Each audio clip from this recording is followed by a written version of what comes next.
when I was recruiting VC, thinking through like, okay, what can I help them with? Maybe they would like an intro to a founder, or maybe they want to access the Wharton community to hire. So thinking through like, what can you offer people before asking for something will always put you in a better position to get a better response. And now, from San Francisco and the UCSF Rosenman Institute, the Health Technology Podcast with your host, Christine Winoto.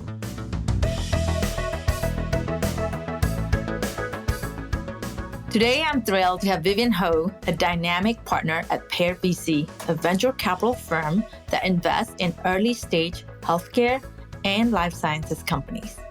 Vivien leads Pear's healthcare practice, dedicating her expertise to human and planet health.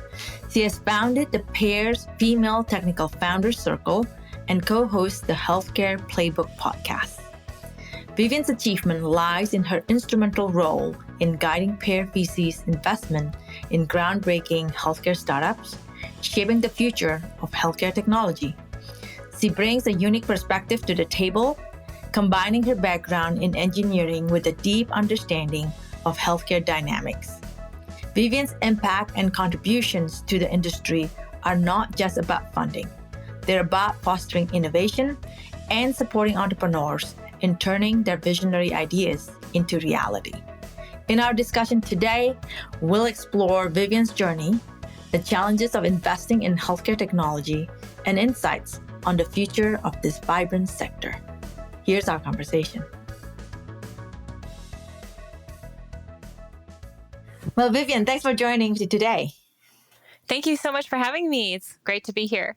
So nice to meet you for the first time, like totally random. And I thought that was really fun when I was like, hey, you're going to be my podcast in 2 days. So that was kind of nice. Yeah, it was nice to meet you in person and have the view of the San Francisco Bridge. So I'm excited to be here. Yeah, so I always like to start our podcast with the story of somebody's life journey and what takes you to where you are today. And you have quite an interesting background, and you have done many different things. And so if you can share with us like your journey, what the challenges that you overcame. For sure. Excited to start. As an introduction, I'm a partner at Pear VC. We're a pre-seed seed fund based in Menlo Park in San Francisco. I would say my passion for healthcare started when I was in high school, and I interned at hospitals during my summers in Shanghai and Taiwan. I moved medical records up and down. I didn't have that many skill sets as a high schooler, so that was my main skill. And that was when the EMR wasn't in place yet. So it's funny to think, what we used back then. I also really loved science. So you're saying that EMR in Shanghai or EMR here? So I was in Shanghai, and I would move medical records up and down. When I was in Taiwan, I did a lot of care navigation. So I helped people figure out which room to go to. It was a nonprofit hospital in Taiwan. So I just wanted to be close to healthcare. I actually didn't really want to be a doctor because I'm scared of blood, but I did want to be around the healthcare ecosystem. I just really, feels good to be helping others. And I don't know, it's always been a passion area for me. I grew up in Shanghai and Taiwan, so that's kind of the context as well. But then at the same time, you've done that, but you also explore your work not always in healthcare.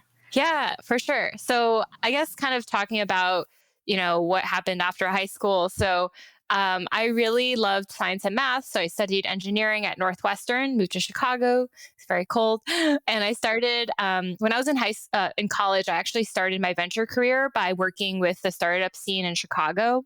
So I worked with this angel fund and got to be around entrepreneurs. And that was where I realized I had a passion for startups. And I really liked being around people that were entrepreneurs and were excited to change broken things in healthcare. And so that's like kind of a passion area that I always wanted to reignite. And then eventually I moved to, like many other undergrads who enter the workforce, I I joined Boston Consulting Group as a intern my junior year, and I learned, the business of, what to do in presentations and meeting big clients. So I got to work with a lot of strategic projects with leading health systems, pharma companies, providers on innovation, commercial strategy. I also, we were generalists when you go into consulting. So I also was staffed on consumer and tech projects, which was interesting for me just to see sort of the non-healthcare world as well. I think my background has always been 80% healthcare and 20% other things. And I think I've always just had a curiosity to learn about other industries. And I've actually recently been reading a book called Range. And I think it's interesting to see, when you see different industries, you can kind of pull insights from other industries to drive better innovation. So that's what I tell myself when I diverge a little bit from healthcare. And when you said I didn't work in healthcare this whole time. So I was in Chicago, but wanted to move to San Francisco. My parents actually retired in Mission Bay. And so Mission Bay was my new dream home, which is where UCSF is. And I decided to work at Airbnb in San Francisco. I really just loved the product, and I really wanted to see what it was like to work at a tech company where software engineers were the center of the world, compared to, some of the clients that I worked with. So I worked with the executive business operations team. I sat in different product and regional teams. I was kind of like internal consultant, and worked on a lot of new fun projects like the new transportation product that Airbnb was thinking about rolling out. Unfortunately, that shut down during COVID, but one day maybe again. So yeah, at Airbnb, it wasn't healthcare, but I felt like the culture was really strong. Like it was also very mission driven. The whole culture test was making sure everyone embodied like be a host, for example, right? So similar to how Airbnb hosts actual guests that were strangers. And I really got to see what a well-run tech company looked like pre-IPO, right? We were preparing documents to eventually go IPO. So the process would become more rigorous on the financial side. And so that was a really great experience. I got to work with really, really smart people, and I got to work with really nice people. And that's what I really care about, working with great people.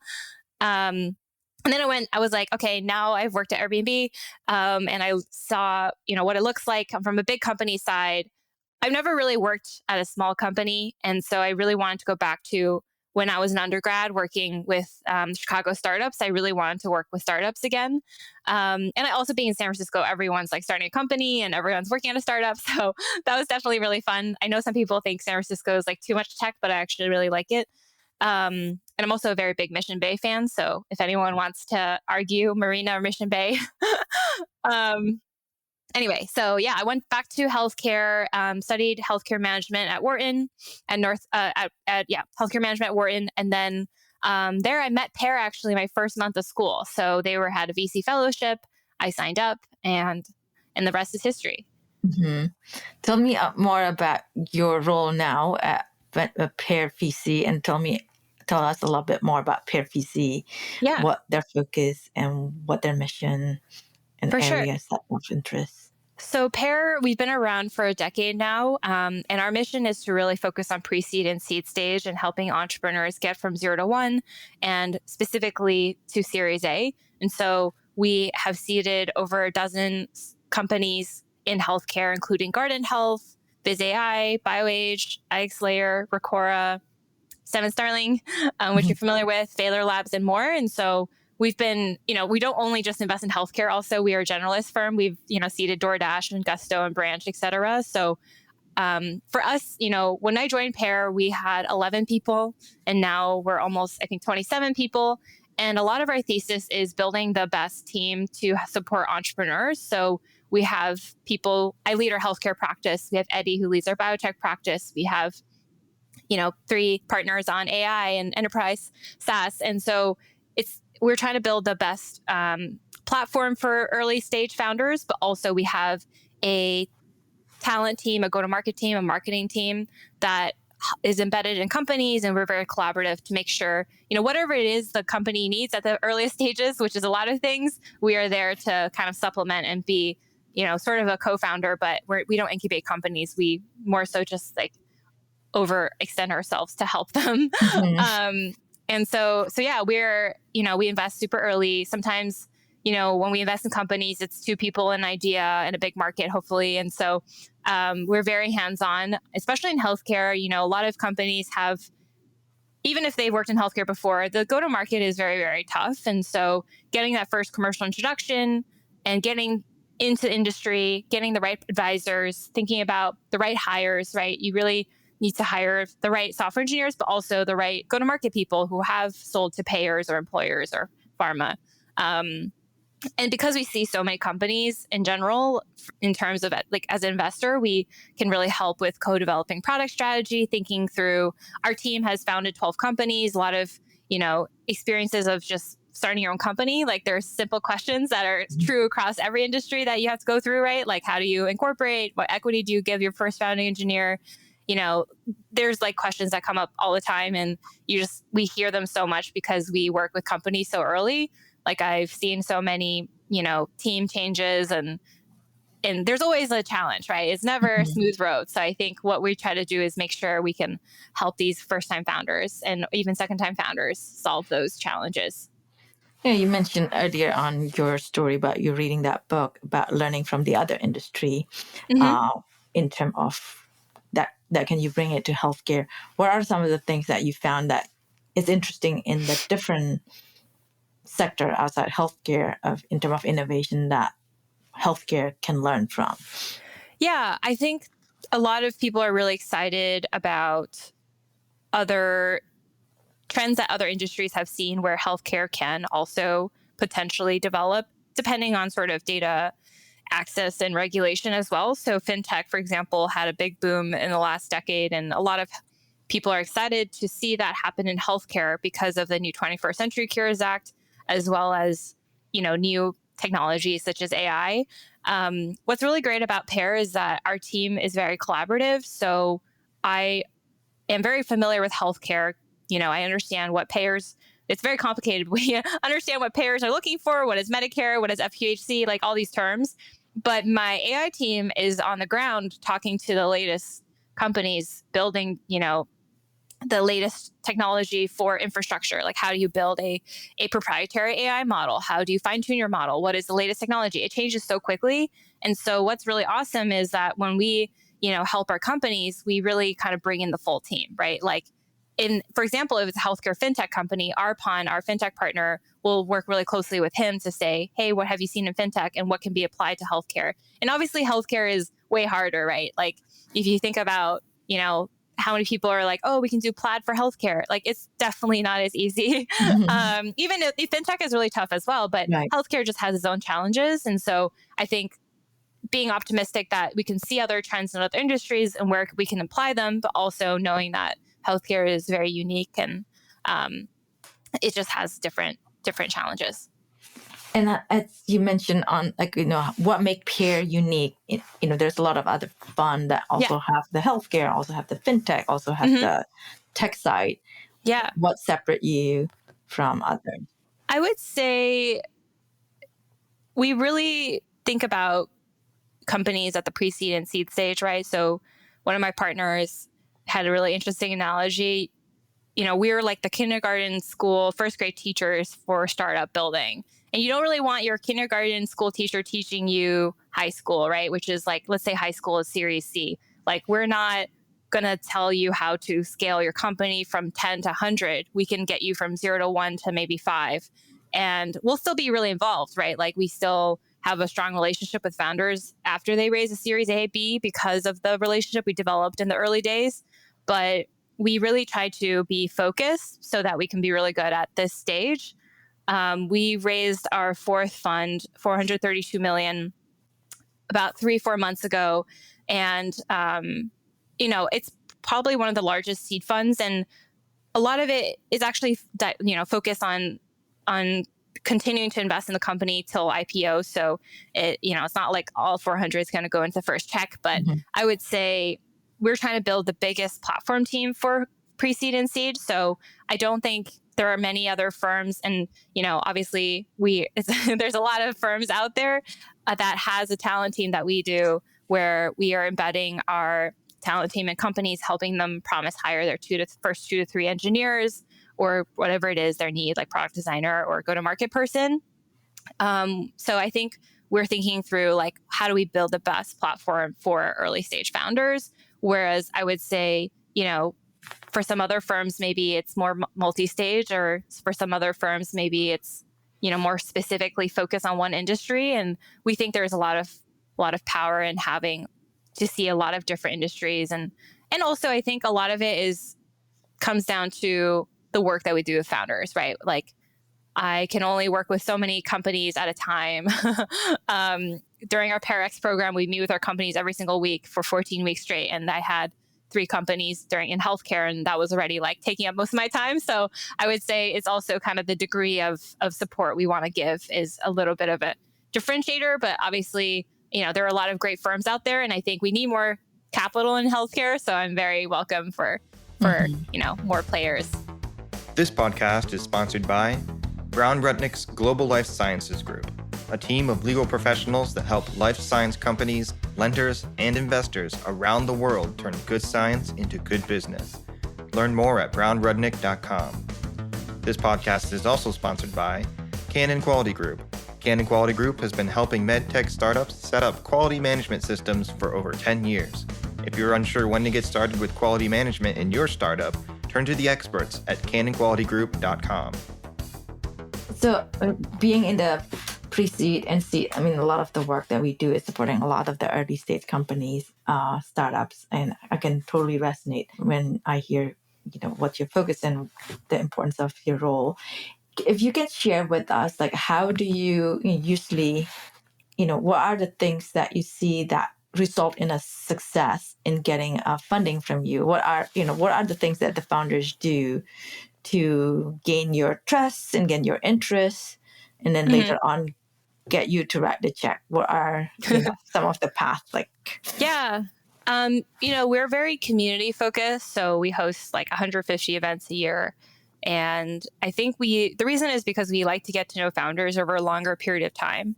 It's hard when we're investing a pre-seed, there isn't much other than a team and a product and thinking. Like, how do they think? How do they answer questions? How do they approach the world? And how fast can they execute? Those are all things that are hard to see in the early days because there isn't much there. Nice.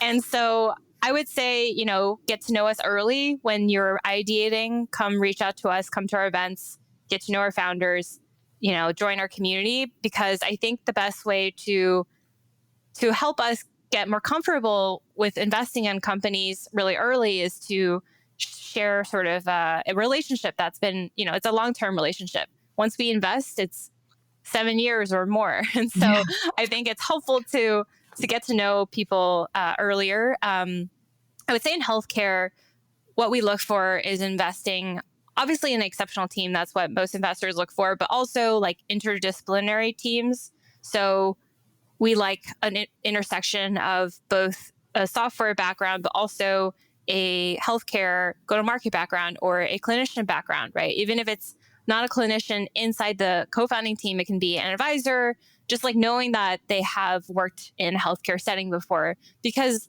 in healthcare, it's not just like, oh, hey, there's a problem, let's go build software. It's like, do you understand the true problems that these customers are facing? And it's really hard to sell to these. It's because like patients are at stake, and also these organizations have a lot of different priorities. So do you fall in their top 5 priorities? Do you understand that?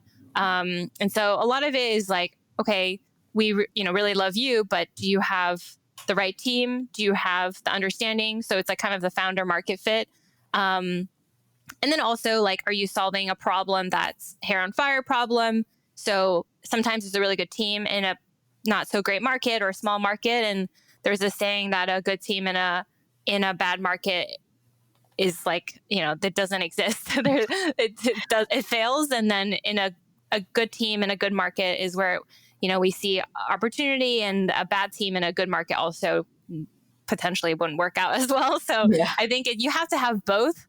And so yeah, I would say, even, if you have a great team, that's great, but also thinking through like, how fast can you iterate, right? Like, for example, if you go out to talk to a customer and they're like, well, I'm not really interested. You talk to 100 people, they're not really interested.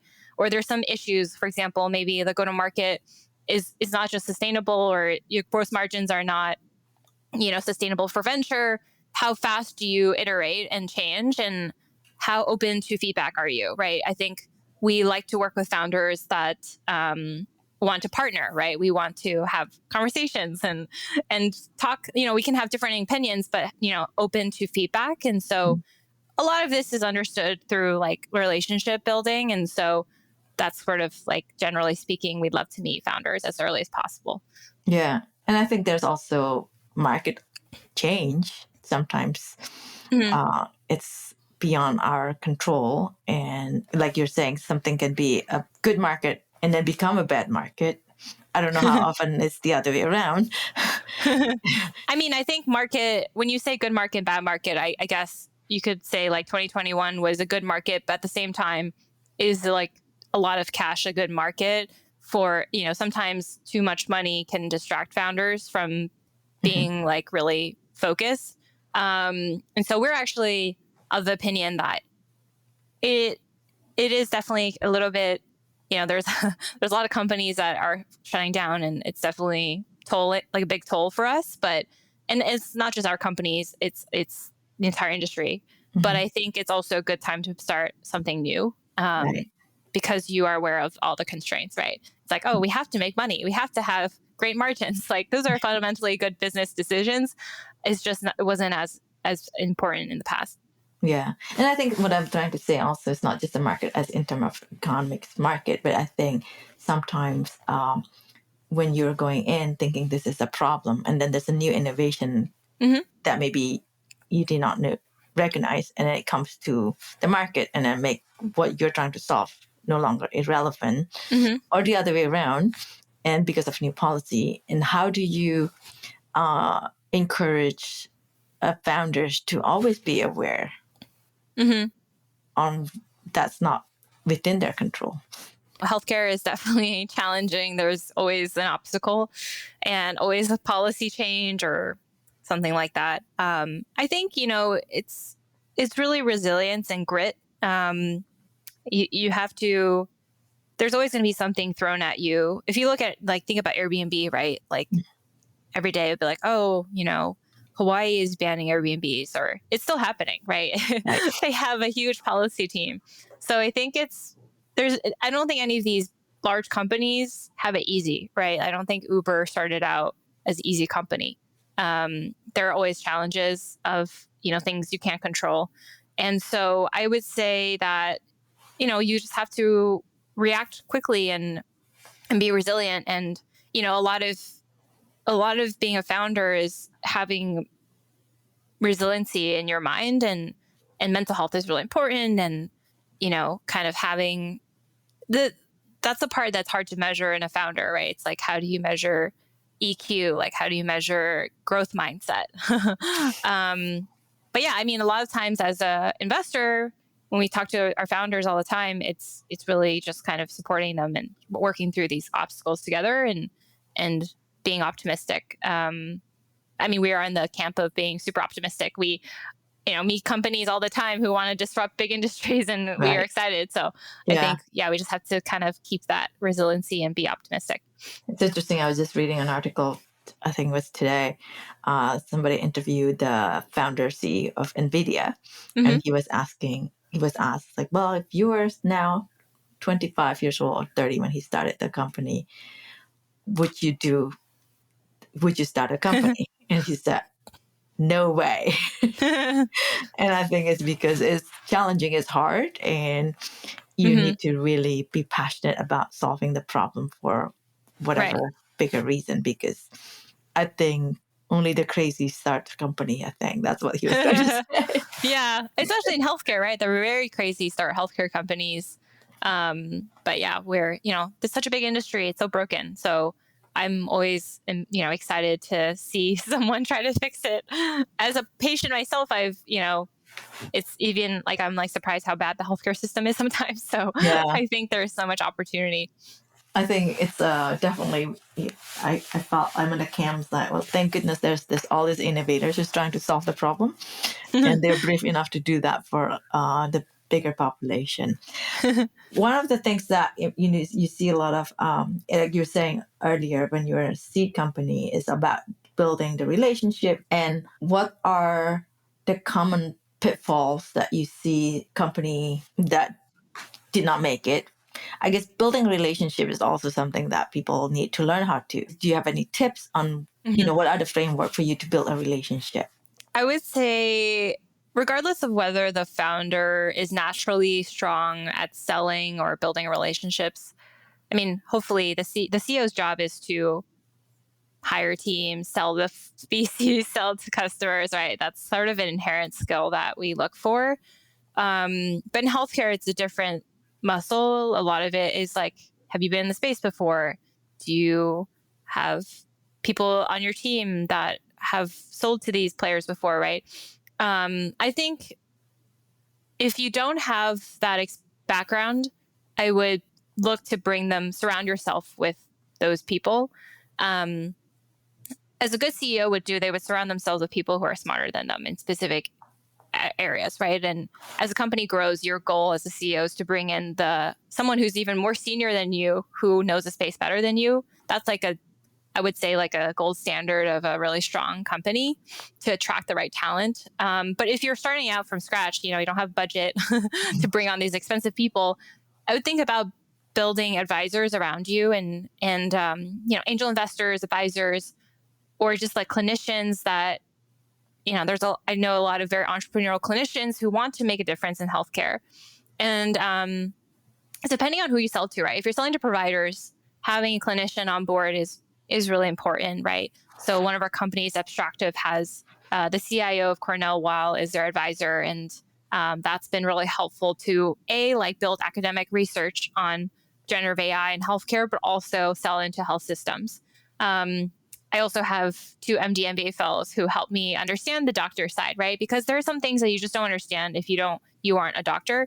For example, like as a business person, you would say, I would love to reduce the time I spend per patient so I can see more patients. On the doctor side, they're like, I don't want to see more patients. I don't think that's sustainable. So I think you really just want to bring in that perspective and really understand the buyer. And it comes down to really understanding the pain points, right? I did some interviews on my podcast with the CIO of Geisinger and thinking through like, how do they look at startups, right? If you think about their shoes, them working with a startup is super risky, especially when patients' lives are at hand. So for example, if you're working with operating room software, it's probably going to be less likely to be adopted, especially if you're selling to your first customer. Whereas if you're working on administrative workflow, like, revenue cycle management or billing, it's still going to be a high bar because obviously like they already have solutions that exist.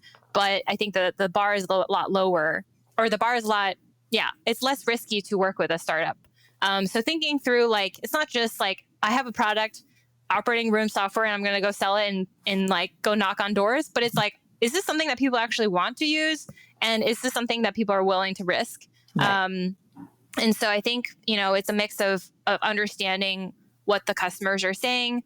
Also thinking about market changes, right? I would say like 3 years ago in 2021, we saw a lot of companies sell to employers, and that was like a good strategy, right? You saw like Hinge Health, Maven Clinic, like Lyra, like all these companies were, fast, or I don't know how fast, but they seem fast in healthcare world, like fast unicorns. But now like employers in this market are not that excited about selling more benefits to their employees, right? It's kind of like the dynamics have changed. Like employees have less opportunity, so they're going to go work wherever they can get a job. And so I think they're more interested in cutting costs. And so if you're selling an employer benefit in this day and age, you're going to have to make sure that it's something that they really, really, really want, not just an extra benefit, right? For a disease area that only affects 1% of their population. And so I think and then hospitals, for example, right now are very interested in generative AI because they have such a burning pain point on the provider shortage side. And, they're really excited about what AI can finally do. And so hospitals were traditionally really, really hard to sell to.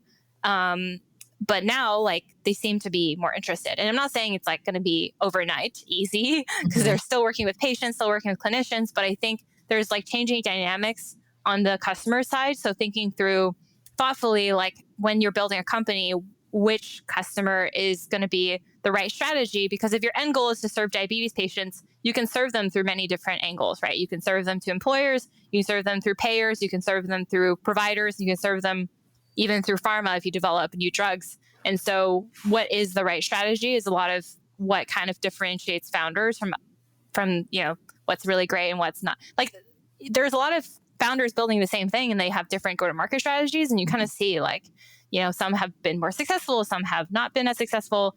And so part of it is strategy. So that's something that is less about relationships, but more about understanding the customer. And then the second is building the KOLs and the advisors and the right connections. And we actually built an advisory council in healthcare, mix of people such as, the former CEO and co-founder of Oscar Health.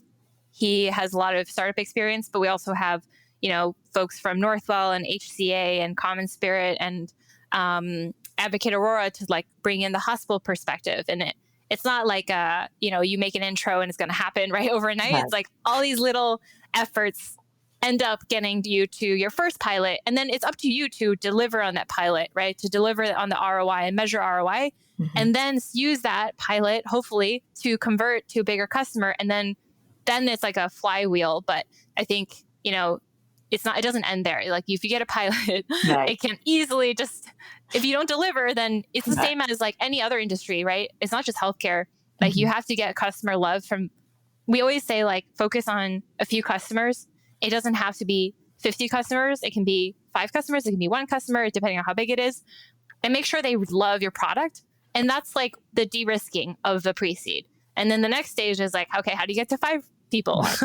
And so a lot of what we focus on is okay, how do you get to that first one and then deliver something that's sustainable and strong that they will be oh, wow, I love this. I couldn't live without it, which is really hard, right? If you think about it, how do you build a product that someone loves with 2 people? Right. And they're willing to pay X number of thousands of dollars. Right. So I think you have so many factors to make it work. You have to do a lot of listening. You have to be strategic, and good timing, the right timing, all the good things that you need to make it work. And so I know we are running short on time, but I want to ask one last question. What is the best advice that you ever got? I think I don't have one, but I would say this is top of mind because we just had our offsite at Pear. And I went to Wharton, so I studied in the class under Adam Grant. We always embody the notion of giving before taking. And so a lot of it is seen in our everyday work. We meet founders really early. They're not fundraising. And we give them a community. For example, the female founder circle that I run for female engineers looking to start something new. It's a 14-week program. It's free. We do an event every single week. We raise sponsorship. And our goal is to get female founders to start companies. And even if we're not going to invest, we have 190 people in it. We're not going to invest in all of them. But, regardless of whether we invest, I want them to succeed. And you never know what's going to happen, right? It's they might join your company one day. They might, send a referral for another friend, right? So I think it's that mindset of creating a strong relationship with others by giving before taking. And then you never know what, our hope is something good will come out of it. And that's how we kind of operate. We don't really want to. There's no reason for someone to, for example, take our money unless we've actually delivered support, right? And so I think that's sort of the mindset. And it's just not outside of VC. It's in general in life, right? Yeah. Thinking about if you ask something from someone, and that's kind of the advice I would give for people if you're thinking about career changes and looking to jump careers. If you're looking for support from someone, I would hopefully think about what can I offer them before they help me, because they're really busy probably, right? So when I was recruiting VC, thinking through okay, what can I help them with? Maybe they would like an intro to a founder, or maybe they want to have an intro, they want to access the Wharton community to hire. So thinking through what can you offer people before asking for something will always put you in a better position to get a better response at least. Yeah, well, that's great. Well, thank you. Thanks for your insight and thanks for sharing with us your story. And so wonderful to have you. Thank you so much for having me. It was great being here.